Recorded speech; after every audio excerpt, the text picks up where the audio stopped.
All right, everyone. I guess we'll go ahead and get started. My name is Kenneth Merrill. I'm the Associate Director of the Internet Governance Lab, and really excited for today's virtual roundtable. Before we get started, I just wanted to lay out the format for today. So I'm gonna pass things over to Derek Cogburn, our co-director of the lab, and who's going to introduce Nanette Levinson, another one of our co-directors and our guest speaker for today. And everybody will, we're doing this in the regular Zoom meeting format. And the idea is to try to emulate as best as possible our in-person roundtables that we would normally have, which are very informal, and we all get to ask questions, and it's really great. And so, in order to try to emulate that, we, wanted everybody to be able to ask questions. And so if you should all be muted now, but if you aren't, if you could mute yourself for Robin's talk, that would be great. And also, we encourage you to ask questions. The way we're going to do the Q&A is you can enter your question into the chat, and we will, Lourdes Nardis, our faculty co-director, will be doing the Q&A. So she'll pick out some questions to ask Robin. And the plan is Dr. Mansell will give her talk for about 30 minutes, and then we'll have about 30 minutes for Q&A. So with that, I will hand things over to our wonderful faculty co-director, Derek Cogburn. Thank you very much, Dr. Merrill. I appreciate that. Good morning, good afternoon, good evening, everybody. I hope you are well. Thank you very much for joining us for this very exciting moment. We were talking a little bit in the pre-meeting about how excited we are to have Robin here, and how it's been a long time coming to be able to get Robin to come to campus and to give us this opportunity. So the pandemic yields yet another bounty as we have Robin virtually coming to campus. So she is going to be chatting with us about her new book on platform economics, and just welcome and really excited to have everyone here. Please let me turn over to my colleague, Professor Nanette Levinson, to introduce our guest speaker. Thank you very much, Derek. It is a great honor to actually introduce a distinguished guest speaker that almost every one of you know, or at least know her work. She is the professor of New Media and Internet in the Department of Media and Communications at the London School of Economics. But for me, she is a thought leader and has always been ahead of her time. Her work has been recognized through numerous awards. She serves on numerous boards, but most of all, her writings have shaped the work of countless scholars, including myself and many of us here at the Internet Governance Lab, and also, just as importantly, the work of people in international organizations, policymakers, and practitioners around the world. I have one more fascinating fact to mention about our distinguished guest speaker, and she shares this with one of our fellow lab directors, Dean Laura DeNardis. Both she and Laura both have a very important part hidden in their background. Both of them at one point early in their careers had studies in engineering, and both of them, of course, have great knowledge of the social sciences. And I think this adds tremendous power to Robin's rigorous yet cross-disciplinary approach, and also has allowed her to be way ahead of the curve in so many arenas over the years that I have followed her work. Professor Robin Mansell has just authored a new book. Her co-author is Edward Steinmueller of the University of Sussex. And today she's going to share with us ideas from that new book published by Elgar, and it's entitled Advanced Introduction to Platform Economics. We all very much look forward to your talk, Professor Mansell, and that will be followed by our colleague, Professor DeNardis, who will be handling the questions and answer session. Thank you for joining us today at the lab, Robin. Thank you so much for that really kind introduction. I'm all set up for informality, the best we can do it. I'll try my best to keep this relatively short. I'm delighted to be with you. I see some familiar names and some not familiar names. And I'm going to start sharing my screen now because I have some slides to take you through this.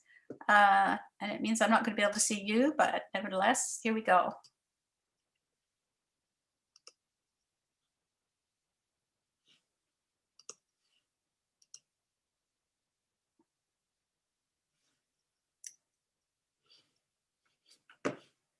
I don't think that worked, did it?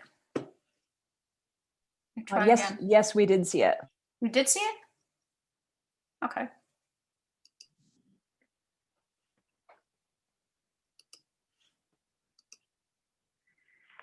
You can see it?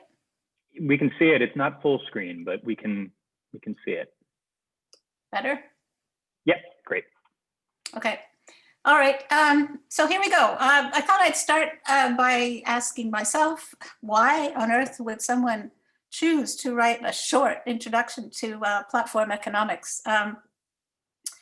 It's quite a challenge because I think amongst you in the audience, many of you will know much more about many of the topics that we address in this book.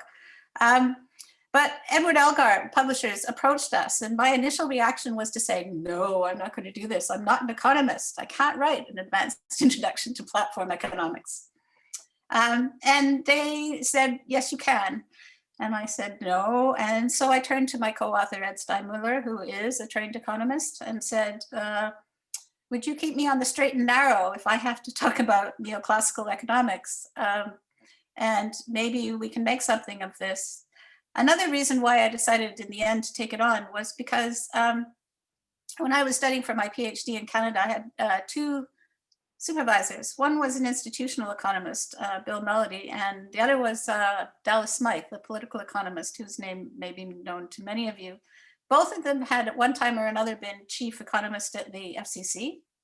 And one of the things that they both said independently from time to time was, you really need to be able to stop making mistakes when you interpret neoclassical economics theory.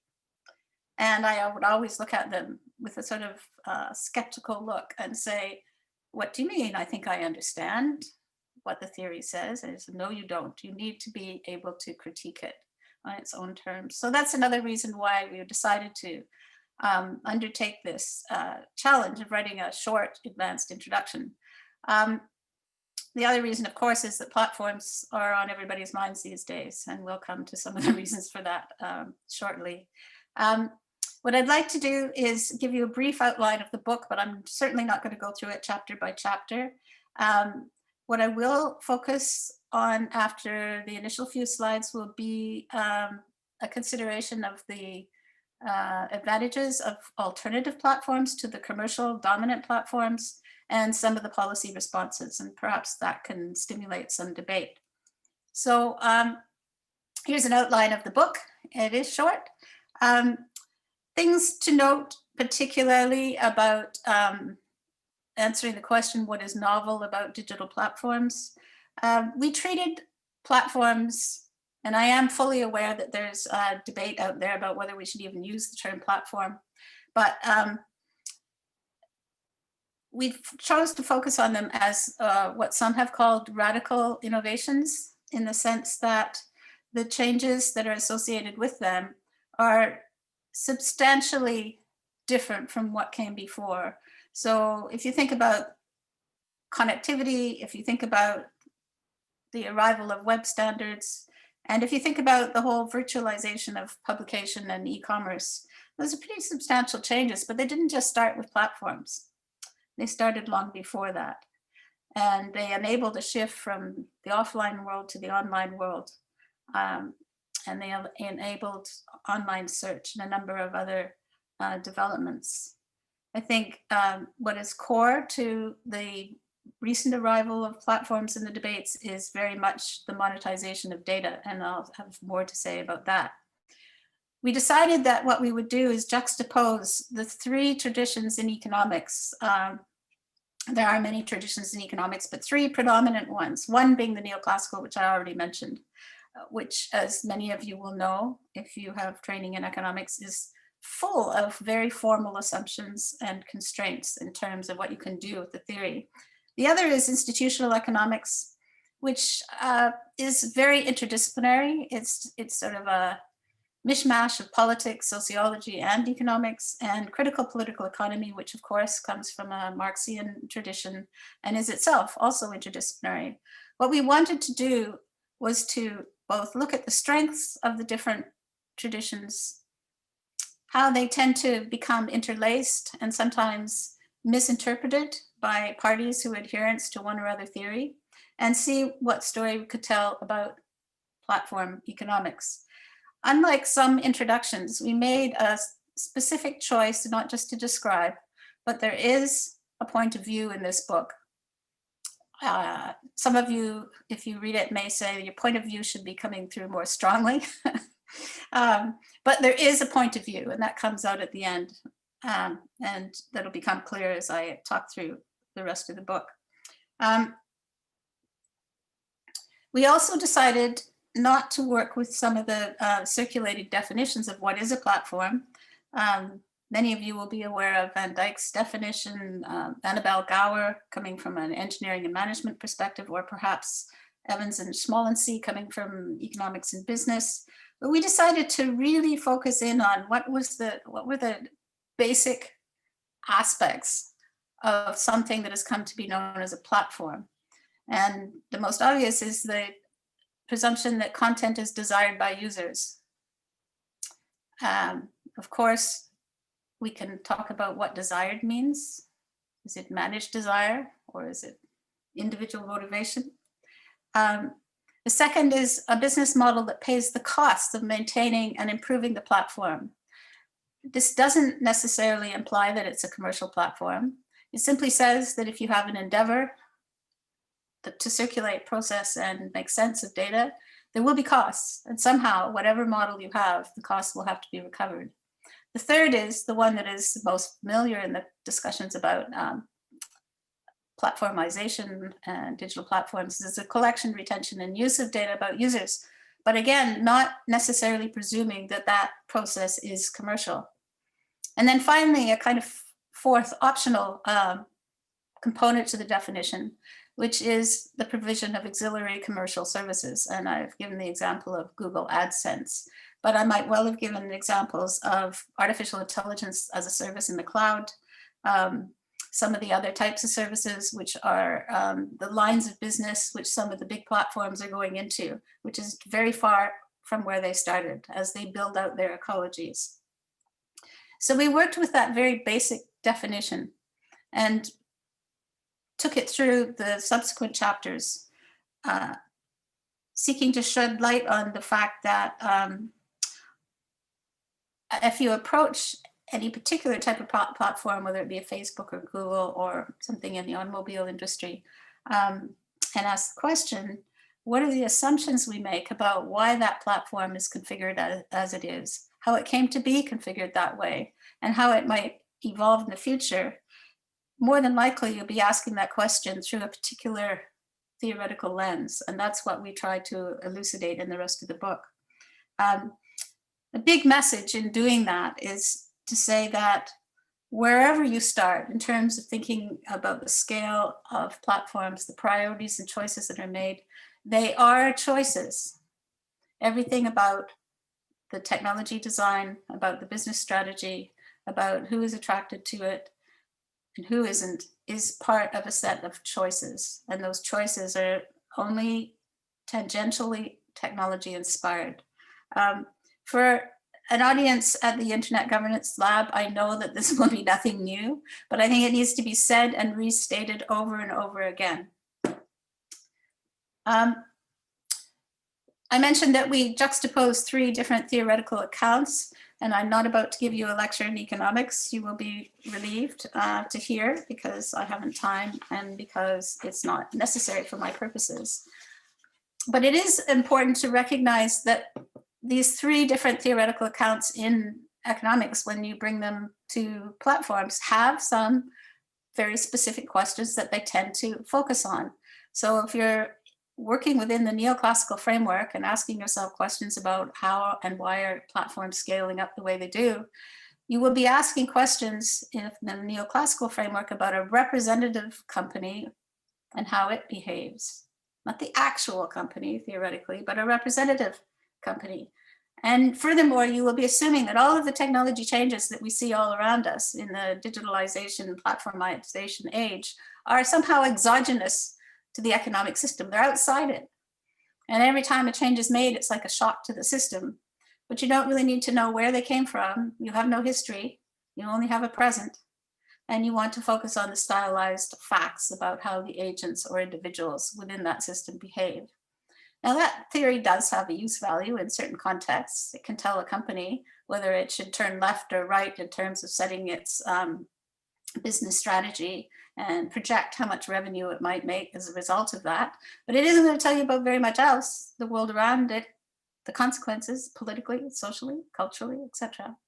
Institutional economics, by contrast, would be more likely to ask questions about interactions between technique, markets, values, norms, rules, and standards. And why do values and expectations change over time? How have they been configured in the past, the present, and potentially in the future? And what are the concerns about that? They might ask that question from the vantage point more of a sociologist, even though the term is economics, or a political scientist, or indeed an economist who is trained in that tradition. This tradition comes out of the Veblen tradition, John R. Commons, if you want to locate it in the United States, but there's equally a tradition in Europe that is very similar. It is concerned about history, and it is concerned about the factors that shape the choices about the technologically mediated environment in which we have come to exist. And then finally, critical political economy tends to be, not exclusively, but tends to be much more concerned with how the exploitation process works as a result of the capitalist system under which we operate, and with what consequences, what exclusionary, harmful consequences. Both institutional economics and critical political economy are very centrally concerned with asymmetrical power.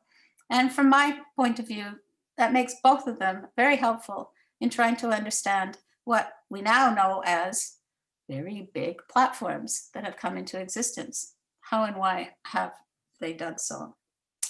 In the book, there's another message also, and that is that, in effect, even though a lot of people will talk about economics and quite often mean just neoclassical economics, there is no unified platform economics theory, I think it would be fair to say.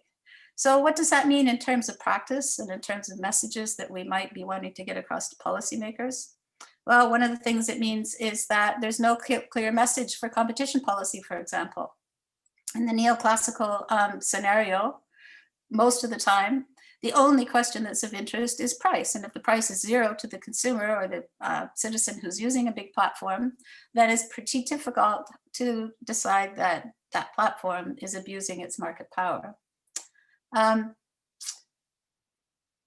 attention economy, the commercialization aspect of platforms with the selling of advertising. Of course, users don't pay with their money, they pay with their time and attention. And the three perspectives, in one way or another, all can address that, but they come with very different views about how this operates and what the outcomes or consequences are. A third differentiation, particularly between neoclassical economics and the other two, is that for the other two, the relations between the different actors inside and outside the ecology of platforms is a relationship. It's not just a simple one-time exchange. And that has a whole array of determinants and consequences.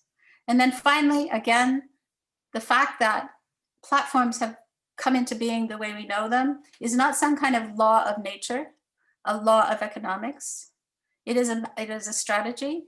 It is not inevitable, and it can be changed even within the constraints of capitalism to a greater or lesser extent. So that then brings me to the discussion of issues to do with economic value generation versus public value considerations. And as all of you will know, I can't not look at television or the press these days, the fact that the big platform companies, largely based in the US, but not only, the Chinese companies as well, have engaged in a strategic agenda of monopolization to arrive at, and have been permitted to arrive at, a very large size is of great concern to many. And it is widely becoming viewed as unacceptable for different reasons, whether you're on the left or the right. We're also fully aware of the problems of disinformation, misinformation, and hate speech. And of course, in the United States, just now, you have this full on, it's enormously problematic. And people are beginning to say this is unacceptable. It doesn't necessarily mean they agree on what should be done about it. And in addition, we have the increasing use of algorithms, artificial intelligence-based machine learning, and data analytics, which are used for monitoring of personal and non-personal communications using platforms. And as we know, there is increasing evidence of the biases of these, which is not to say that there could be neutrality, but that the biases themselves are connected with much broader instances of asymmetries of power and inequalities and injustices. So alongside that, there are rights and value contests, which are continuously being worked out through what we do and we do not do around platforms. Of course, infringement of privacy rights, freedom of expression, non-discrimination in terms of outcomes in the use of data, and also, and this is important, and a conflict, the right to generate economic value, which is often seen as a balancing act between these fundamental public interest rights and economic rights to generate a profit or revenues on the other hand. We know that increasingly people see these platforms as implicated in one way or another in threats to democracy, to equality, and to justice in the Western democracies. And increasingly, even more broadly, the use of the technologies and the directionality of their further development is increasingly associated with a reduction in either individual or collective autonomy. One doesn't need to turn necessarily to Zuboff's surveillance capitalism or Nick Holdry's data colonialism in order to realize and have a conversation these days that there is increasing concern about just what kind of autonomy are we headed towards as individuals or collectives if we continue down the pathway that we're on, with main drivers of the development of platforms in the future being largely left as they are. So we are more and more aware of harms. We are more and more concerned to be able to evidence those harms through empirical research. We are more and more concerned with bigness being bad in its own right rather than just a sort of a natural outcome. The harms may be commercial, they may be to do with elections, they may be to do with children and adults and their experiences online, or as I said, they might be to do with inequality and biases. We also face the increasing threat, if not actuality, of a fragmentation of the internet as an infrastructure, which is increasingly important in many people's lives, most people's lives. We see that with the pandemic particularly, in terms of access by children for learning when schools are closed, etc. So given all of that, which are all topics that we cover in the book, what sorts of responses to the dominance of the major platforms are typically being considered? And one response is to shift away from the private, the commercialization, towards more of a public sphere approach to platforms, to shift the private-public boundary more in favor of the public values. Some would go only a little bit towards them, some would go a lot further towards them, but what sort of alternative models for content provision are out there, and what is the likelihood that they're sustainable under the current conditions? So we did take a look at the subscription model, which has been around now for some time. For some news producers, magazine producers, music producers. That model is proving to be financially successful, but not for all that many. And we see the same scaling up towards bigness in many cases. We see very slow adjustment of incumbents, which is particularly important when it comes to news and the press. The ability to fund independent or critical journalism is seen as something which is ebbing away because of the incumbent press outfits' difficulties in adjusting to the big platforms.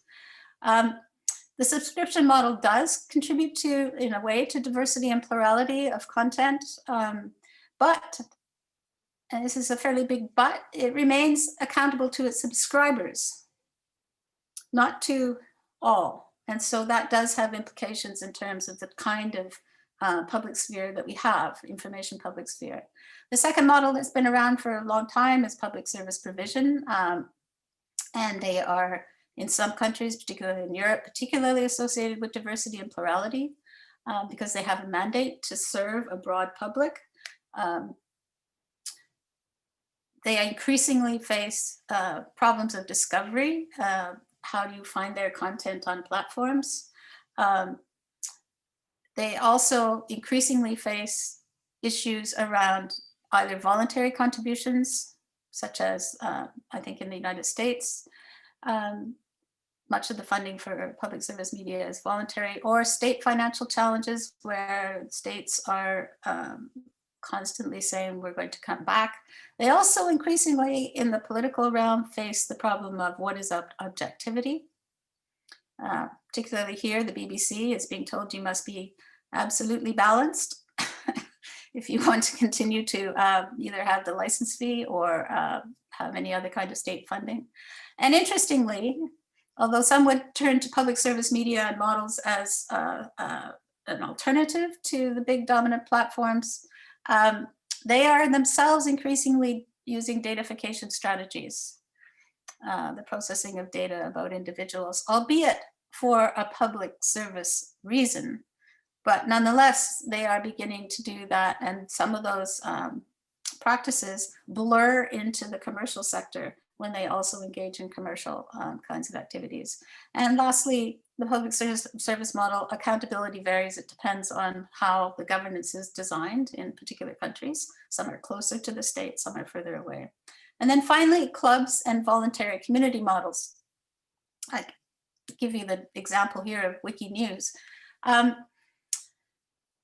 In many ways, on the face of it, whether through crowdfunding or crowdsourcing of content, this does seem like a public self-governed model that could be quite helpful as a counter to the private commercialized platforms.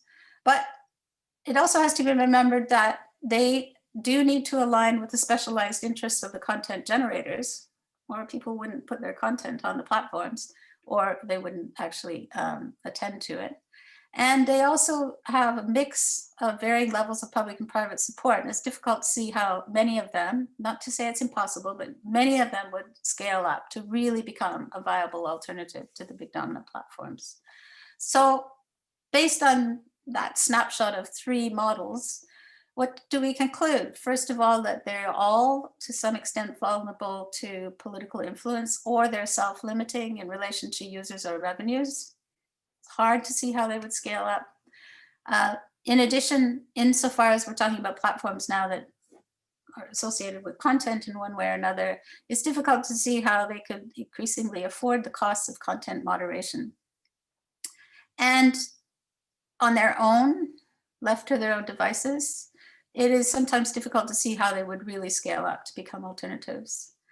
And quite often they are situated alongside the commercial platforms, which means we're left with the problem of the commercial platforms who are also squeezing out the space for these alternatives, which are closer to public values. So what to do? The second response is, of course, for those of you who study the governance and regulation of digital platforms, they're effectively for areas that we cover in the book. We actually cover a bit more than this, but most topical these days is whether or not a duty of care or a fiduciary in the US responsibility should be placed on the platforms to respect public values in the way in which they handle content. And happy to talk about this later, but I know that controversy in the US is heating up around the Section 230 liability conditions in the Communication Decency Act, and whether or not platforms should be actually treated as publishers or they should be treated as public utilities. So there's an ongoing debate there, and there are issues around both directions of change. And whichever choice is taken, if a choice is taken in the future, there could be major implications for freedom of expression, potentials for censorship, and depending on who not only mandates rules of governance for the platforms, as we see states, even in the Western democracies, how shall I put it, increasingly lose sight of what an open and democratic process should look like, one that is accountable to the public. One wonders whether or not it is a good thing to have choices taken out of the hands of platforms and put in the hands of the state in some countries. Then we have the familiar issue of data and privacy protection, which it's not clear whether or not the US, for example, will be a follower of the European Union as it brings in its new Digital Services Act with new conditions for privacy protection. I know in the US there have been some changes and there are concerns increasingly, but it isn't absolutely clear quite how protections can be implemented. It's one thing to put in place legislation which mandates protections and asks individuals to opt out of engagement with platforms rather than opting in. But it is quite another thing to expect every citizen, every consumer to be able to look after their own privacy, notwithstanding advances in technology. Then there is competition policy and antitrust, which we have seen ramping up considerably with the concern about big is bad. It's happening in Europe, it's happening in the United States. We don't know necessarily where it's going to end up. But imagine this. Let us say that there are moves to implement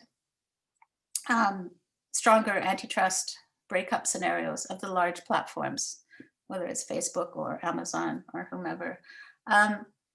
Or stronger competition policy is introduced so that you have increased interoperability between the platforms.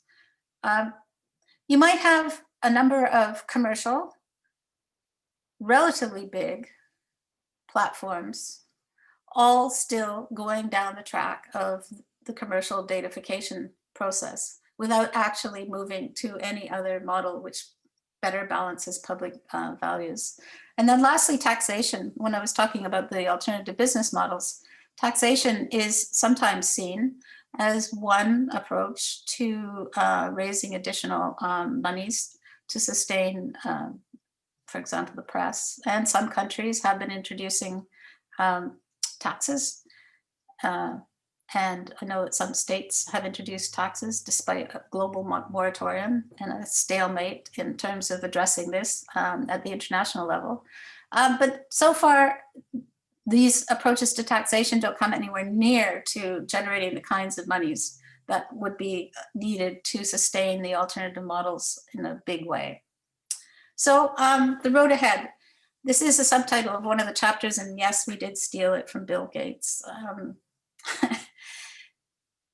I guess it's not that we argue that one can forecast the future with any accuracy, but one can read the present in a way that critiques the kinds of values which are being upheld predominantly, and ask oneself whether or not and how that could change.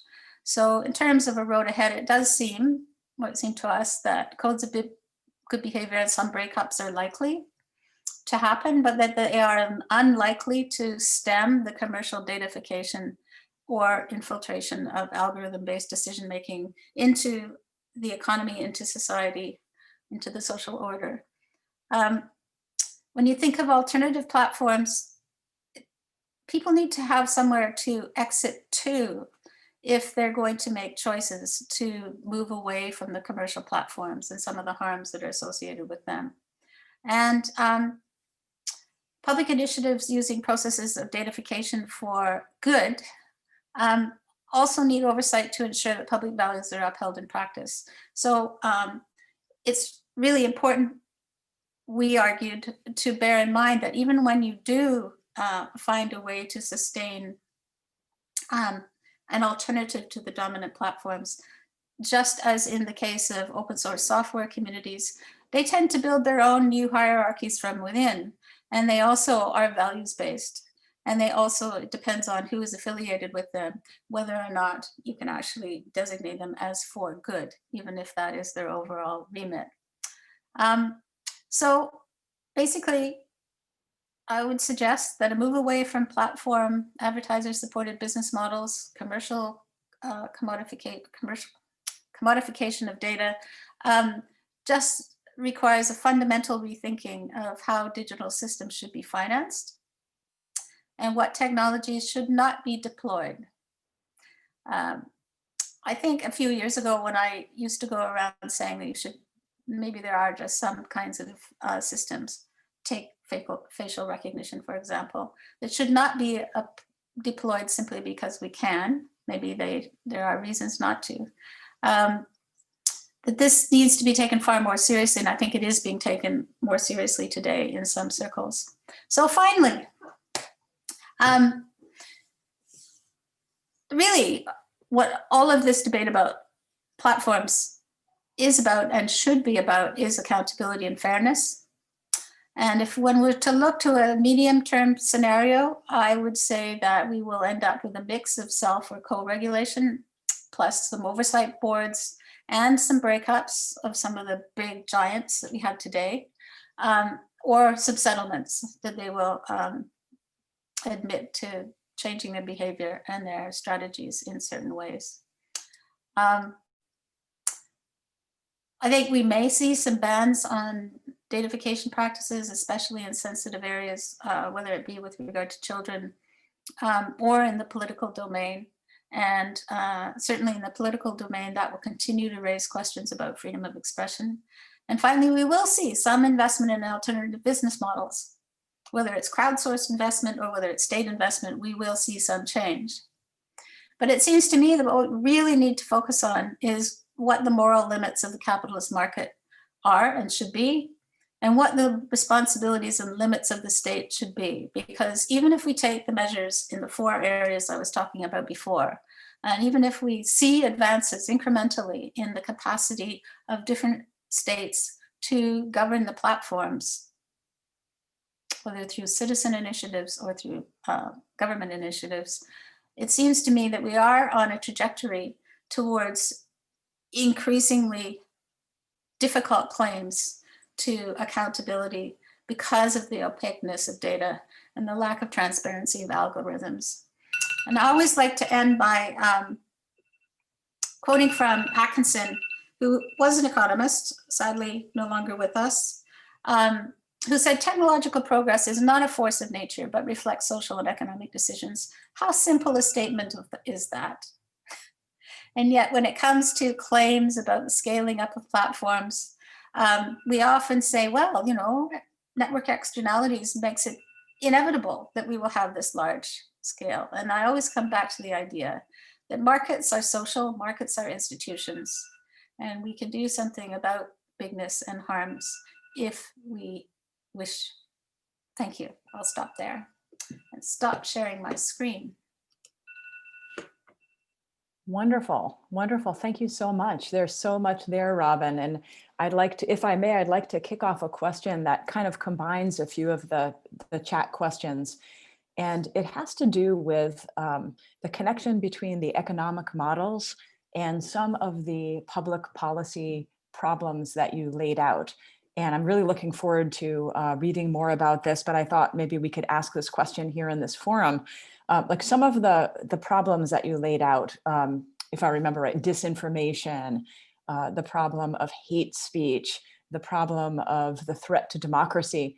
These are things that are in our environment here right now are coming from the government and interjected by the government that use the economic system. But I was just wondering if you could talk a little bit about how the economic model and the business models are contributing to that. Because if you're coming up with solutions to the economic models, then it's necessary to connect the economic models to some of these public policy problems. And other than monopolization, I was wondering if you could tell us a little bit from whatever, any of those three theories, or just just to tie it together, the economic models with the public interest problems that you lay out. Yeah, I think the thing that I would emphasize is that if you ask a neoclassical economist, what are the policy implications? She or he will be more than happy to tell you, but she or he will not be drawing the conclusions from the model.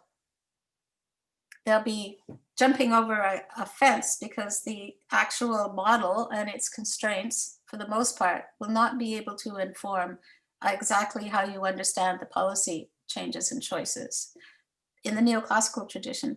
In the institutional and critical political economy tradition, of course, the assumptions underpinning the models bear on policy, and it's easier to trace a line, a lineage, if you like, from an analysis of a platform, say from a critical political economy perspective. You might be interested in labor exploitation, and the theory itself helps you direct your attention towards that issue. And the outcome in terms of policy would be, as we've seen in the cases of, say, Uber and the labor standards, a recommended change in policy, even within the constraints of capitalism. I would acknowledge that in the institutional area, it's much more messy.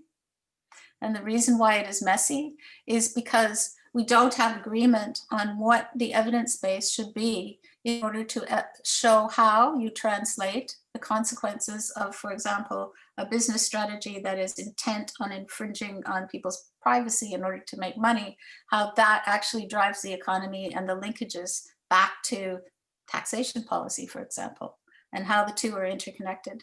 They are interconnected.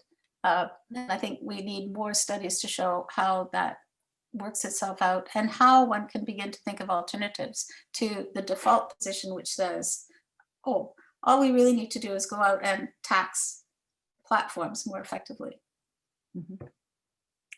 Okay, great. And there's a kind of a related question, and well, there are several related questions, but one of them is the weakening of platforms. If some alternative models came in, or if we were to diminish the monopolization and have more fragmentation in this space, would we, I'll just read Professor Carmel's question here.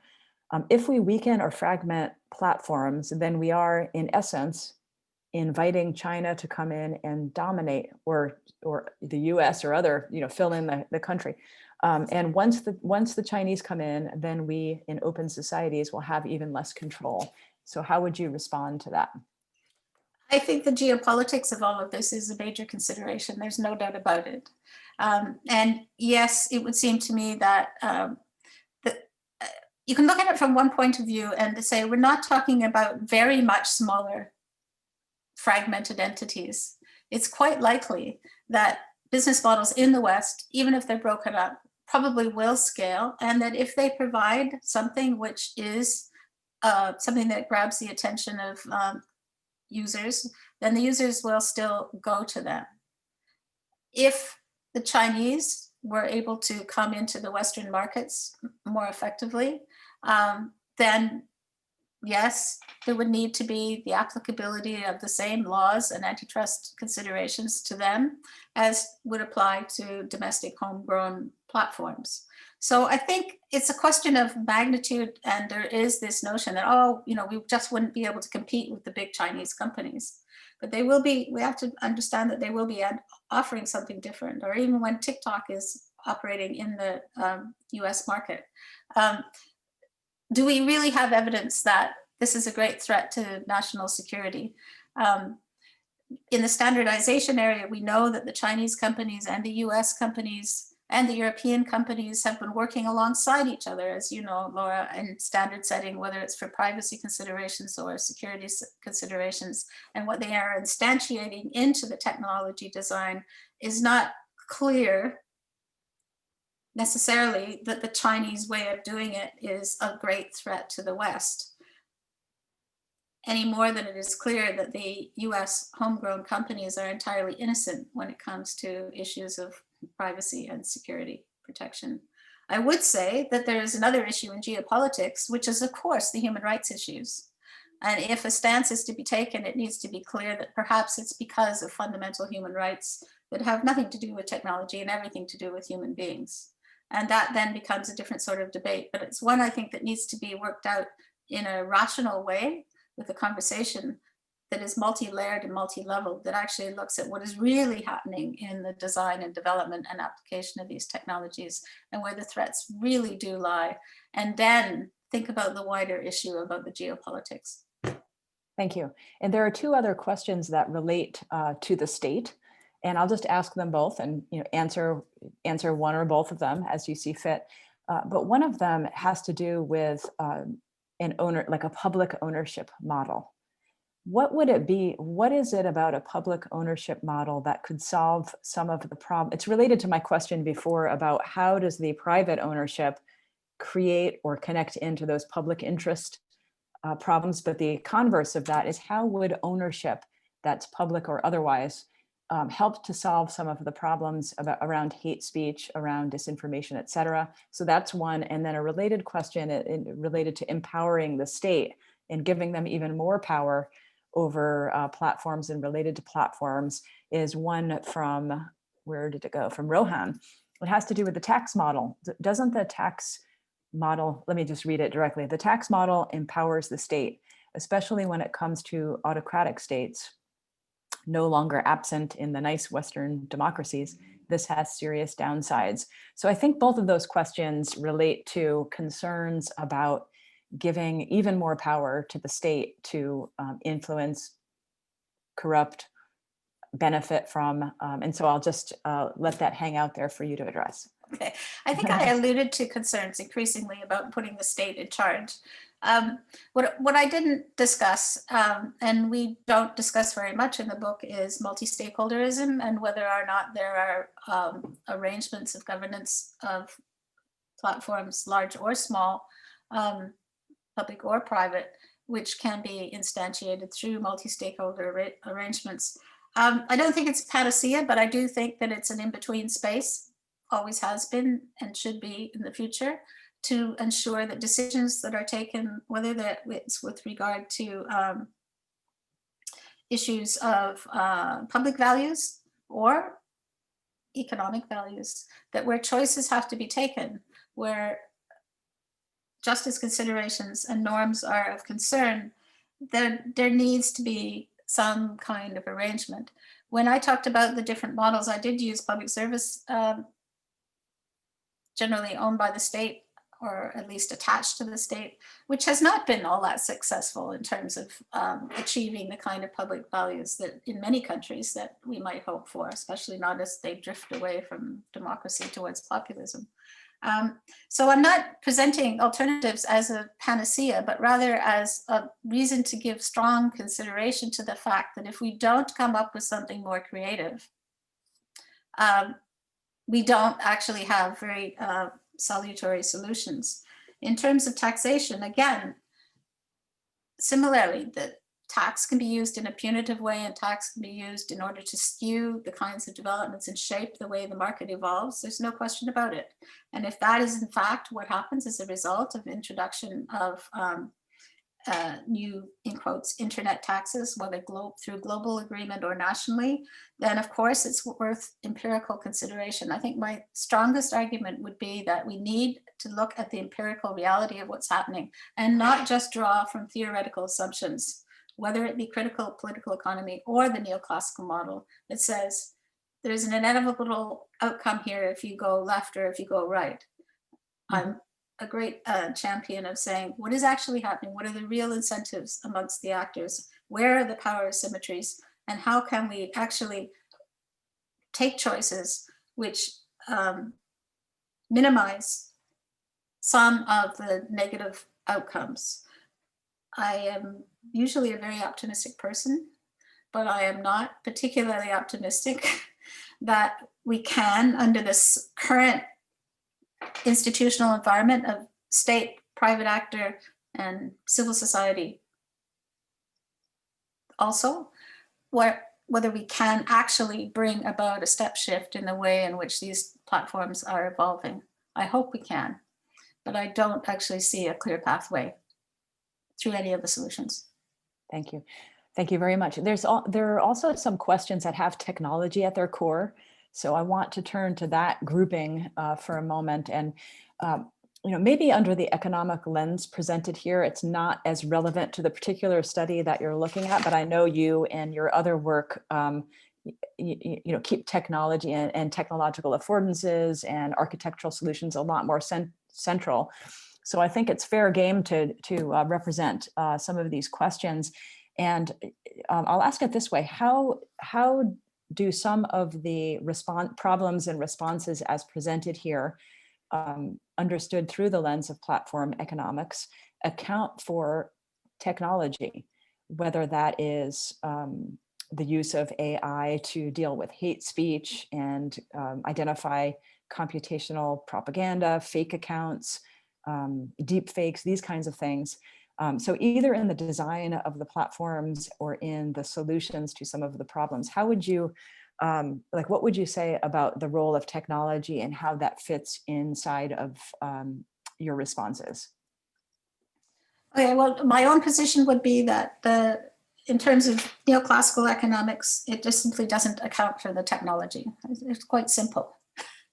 It accounts for the cost inputs and the outputs in terms of revenues or profits. You can model it, but it doesn't actually directly impinge on the technology choices, other than from that very narrow point of view. That's just my position. My co-author might take a different view. He might say, wow, actually, that judgment itself about costs and revenues is important in terms of shaping which technologies are taken forward. And of course, therefore, what values are instantiated in those technologies. The other two perspectives, I think, have these issues centrally at their core, because although they're called economics, political economy and institutional economics, their roots and their concerns are at their heart social. They are political as well as economics. They're mixed together. And so therefore, when they come to asking questions about specific technologies, should we go this way in terms of setting a standard, or should we have this particular architecture or layering of the internet, or should we radically change internet protocol, etc.? Into the mix comes a number of considerations that are normally outside what you typically mean by economics, and that's our message. Until people start actually discussing what are the mix and varied issues that need to be factored into decisions about what shapes the affordances of technology systems, we really can't get very far, because we just pick assumptions and say, oh, well, the reason why the platforms are as they are is because of scale effects, so direct and indirect network effects. But those only work because they're permitted to work. What, now I just have a couple of interesting, I know folks will want to know this, some interesting questions. Like, what platforms do you use yourself, and what, you spoke a little bit about human choice versus the social question, if I could characterize it that way. So what are some of the choices that you make as part of markets in terms of what you use in platforms? You really mean me personally? Yes. Well, I'm not very proud of myself in this regard. So I'm kind of a reluctant user of Facebook occasionally. I don't use it very much.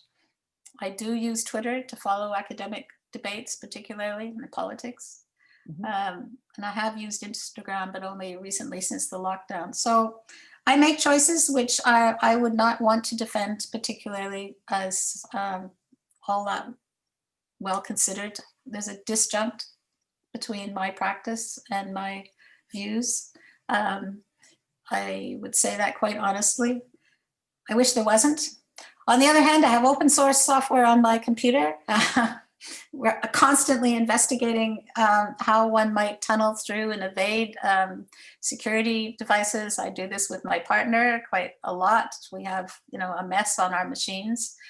Not this one that I'm using today, which is for work, but we actually have another machine, which I hope is as little connected and surveilled as possible. So we investigate.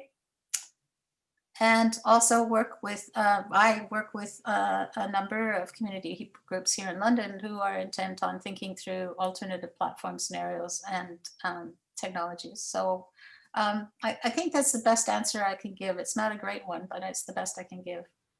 Laura, might I squeeze in a question before we have to wrap up?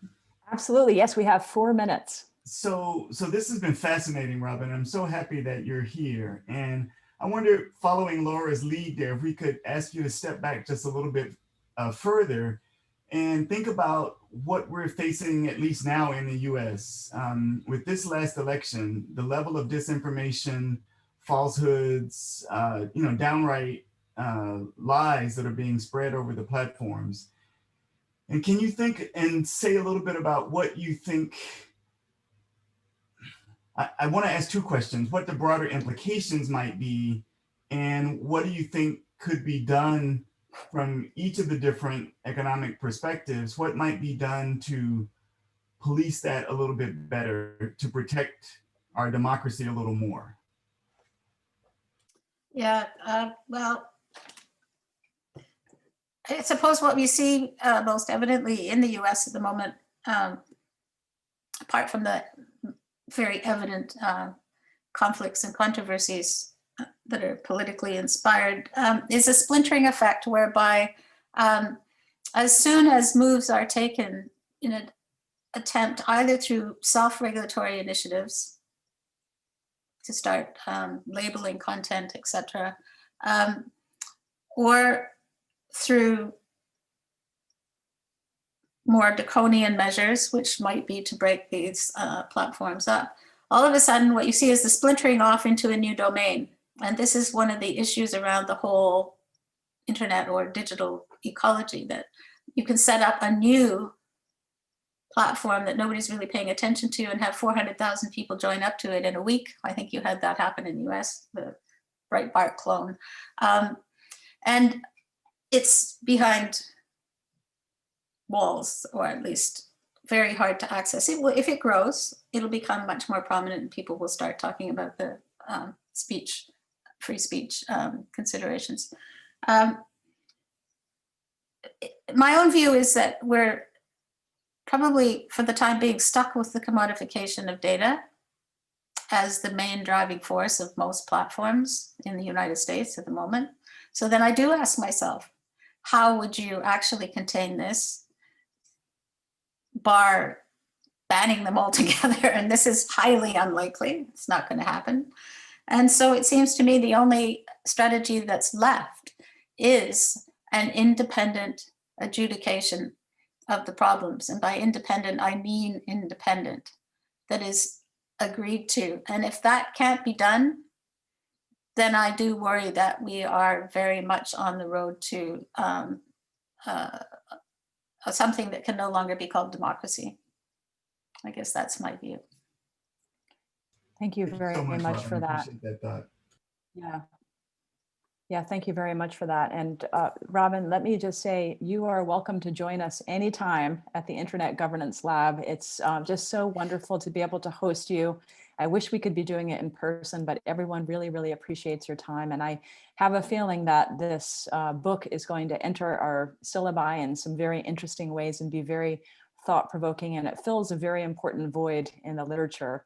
So thank you for that, and thank you for joining us.